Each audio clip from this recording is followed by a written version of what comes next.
खमंग आणि खुसखुशीत अशी तिळाची पोळी करायची असेल तर ही रेसिपी नक्की शेवटपर्यंत पहा.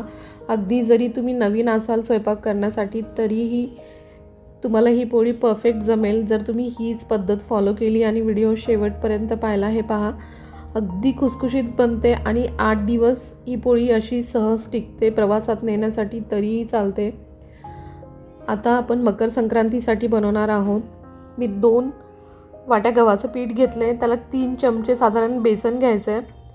अगदीच परफेक्ट असं प्रमाण नसतं, पण थोडं कमी जास्त टाकलं तरीही चालतं. चिमूटभर मीठ टाका आणि 2 ते 3 चमचे गरम तेल टाकून घ्या. जर तुम्हाला परफेक्ट प्रमाण पाहिजे असेल तर 2 वाट्या गव्हाचं पीठ, त्याला 3 चमचे जे पोह्याचा चमचा असतो त्याने बेसन आणि 3 चमचे तेल टाकून घ्या. म्हणजे अगदी परफेक्ट होतं.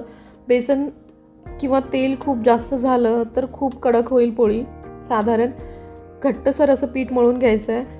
जसं आपण कणिक मळतो पोळ्यांसाठी थोडं मऊ असतं, पुरणाच्या पोळीसाठी थोडंसं मऊ असतं, पण याच्यासाठी हलकं घट्ट पीठ असतं, खूप जास्त मऊ नसतं. आता सारण तयार करण्यासाठी आपण जेवढं साहित्य घेतले, मी अर्धी वाटी शेंगदाणे घेतलेत, तेवढ्या साहित्यामध्ये 8 ते 9 पोळ्या होतात. तुम्ही पाहू शकता मी अर्धी वाटी शेंगदाणे घेतलेत. आता अर्धी वाटी शेंगदाण्याला 1 वाटी तीळ घेतलेत. कढई गरमच असते त्याच्यामुळे तीळ भाजायला फार वेळ नाही लागत. आधी आपण शेंगदाणे भाजून घेतलेत. खमंग शेंगदाणे भाजून घ्या. त्याच कढईमध्ये आता तीळ भाजून घेतलेत. आणि ज्यांची पोळी फुटते त्यांनी 1 ते 1.5 चमचा बेसन घ्या आणि सारणामध्ये बेसन टाकून घ्या.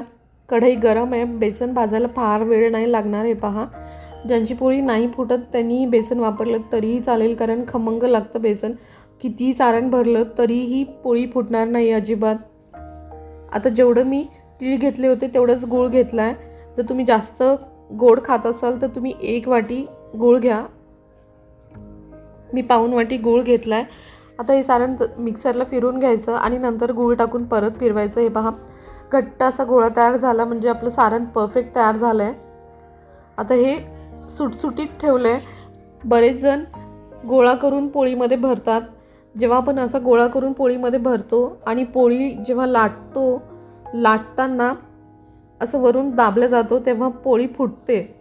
त्याच्यामुळे शक्यतो सारण जेव्हा आपण करतो तेव्हा हलकं मोकळंच ठेवा आणि या प्रकारे गोल हाताने करून घ्या वाटी, जसं आपण पुरणपोळीला करतो, आणि मध्ये हाताने दाबून घ्या म्हणजे मध्यभागी पोळी जाडसर राहत नाही. आता मी सारण भरताना मोकळंच भरते, ओलं करत नाही किंवा घट्ट करत नाही, कारण ह्यानी पोळी फुटत नाही. आणि या प्रकारे गोल करून घ्यायचं आहे पूर्ण वरपर्यंत. एक्स्ट्रा पीठ आपण काढून घेऊया आणि काठापर्यंत पोळी पुरण म्हणजे जे आपलं सारण भरणार आहोत ते जाण्यासाठी असं गोल करून घ्या आणि हाताने हलकं दाबून घ्या म्हणजे पूर्ण काठापर्यंत एकसारखं आपलं सारण जाईल. हलक्या हाताने, शक्य तितक्या हलक्या हाताने आपल्याला पोळी लाटून घ्यायची आहे. काठं लाटून घ्या म्हणजे काठं छान पातळ येतील. हे पहा, या प्रकारे आता ही पोळी अगदी पातळ आली आणि सारण पूर्ण काठापर्यंत गेले, तुम्ही पाहू शकता. आता भाजताना तव्याला थोडंसं तेल लावून घेतलं आहे. मीडियम गॅसवर शक्यतो पोळी भाजून घ्या. पातळ तवा असेल तर जाड बुडाचाच तवा वापरा. जर पातळ तवा असेल तर मीडियम गॅसवरतीच भाजा. खूप जास्त गरम तव्यावरती जर तुम्ही पोळी लाटायला गेले तर याच्यामधला गूळ पातळ होतो, गूळ बाहेर येतो आणि पोळी फुटते.